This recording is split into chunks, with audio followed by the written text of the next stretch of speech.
45 deaths out of 100 occurring from asthma in the world today occur in India. So we are the hotbed of asthma deaths throughout the world. And the reason that happens in asthma is because of lots of myths, taboos, misinformation that there is about asthma. The fact that inhalers are bad for you, the fact that inhaled steroids are bad for you, the fact that inhalers are addictive, cause dependence, are things, myths which have stayed for a very long time and need to be abolished, otherwise we'll never manage to progress in life.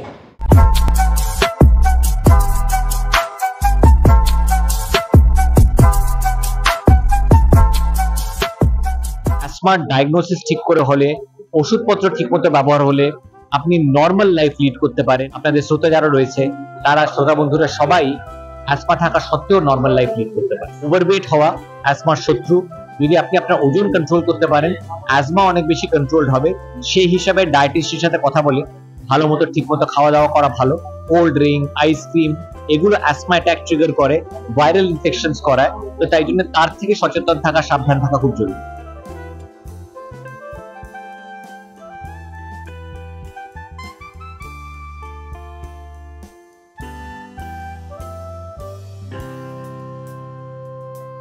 आज world ESMA day এবং মানুষ এস্মাতে আক্রান্ত হন এবং বর্তমানে যে উন্নতি হচ্ছে সেগুলো তাদের দ্বারা সেরেও হচ্ছেন। কি বলতে চান? তো আজ ওয়ার্ল্ড অ্যাসমা ডে। তো প্রথম মেসেজ হলো যে অ্যাসমা যদি আর্লি ডায়াগনোজড হয়, তার যদি সুচিকিৎসা হয়, তাহলে অ্যাসমা নিয়েও আপনি নর্মাল জীবনযাপন করতে পারেন। সারা পৃথিবীর about 15% of the asthma population is in India, ভারতবর্ষে রয়েছে। তার থেকেও জরুরি 100 জনের যদি অ্যাসমায় মৃত্যু হয় তার মধ্যে 45 জনের ভারতবর্ষে মৃত্যু হয়।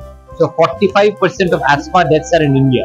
তো তাই জন্য এরকম কনসিয়াসনেস প্রোগ্রাম, এরকম ওয়ার্ল্ড অ্যাসমা ডে এর মতো ডে সেলিব্রেট করা জরুরি। বিকজ দেন উই রিমেম্বার যে অ্যাসমা ডায়াগনোসিস ঠিক করে হলে, ওষুধপত্র ঠিকমতো ব্যবহার হলে আপনি নর্মাল লাইফ লিড করতে পারেন। আমাদের অনেক সেলিব্রিটি আছে, পিটি উষা, অমিতাভ বচ্চন, সৌরভ গাঙ্গুলি, অনেক আমেরিকান প্রেসিডেন্ট যাদের অ্যাসমা ছিল, তারা অ্যাসমা থাকা সত্ত্বেও স্বাভাবিক জীবনযাপন তো করেছেনই, কিন্তু they have become world leaders in their own right. And all of you, আপনাদের শ্রোতা যারা রয়েছে তারা শ্রোতা বন্ধুরা সবাই অ্যাসমা থাকা সত্ত্বেও নর্মাল লাইফ লিড করতে পারে। গ্রামাঞ্চল বা আরবান এরিয়ার মানুষের ভারতে কি করা দরকার বলে আপনার মনে হয়? তো 3-4টে জিনিস করা দরকার। এক নম্বর হলো অ্যাসমায় একটি জিনিস হয় যাকে বলে ট্রিগার। ট্রিগার মানে হলো যেটা আপনার অ্যাসমা বাড়ায়।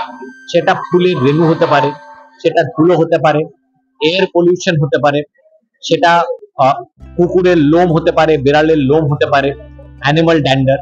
তো এই ট্রিগার থেকে দূরে থাকুন, ধূম্রপান থেকে দূরে থাকুন। শুধু আপনার ক্ষতি হয় ধূম্রপান করলে সেরকমই নয়, আপনার যে বাচ্চা আছে আপনার ঘরে রয়েছে যার হয়তো 10 বছর বয়স, আপনার ধূম্রপানে তার যদি অ্যাসমা থাকে তারও ক্ষতি হবে। এইটা মনে রাখা খুব জরুরি।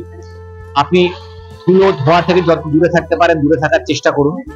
এক্সারসাইজ করুন, ওজন বাড়তে দেবেন না, এবং ঠিকমতো ভ্যাকসিনেট করুন। দুটো ভ্যাকসিনেশনের কথা বলছি, একটি নিউমোনিয়া, একটি ইনফ্লুয়েঞ্জা। আপনার ডাক্তারের সাথে কথা বলে এই দুটি ভ্যাকসিনেশন করাবার চেষ্টা করুন। তো ওবেসিটি, ওভারওয়েট হওয়া অ্যাসমার শত্রু।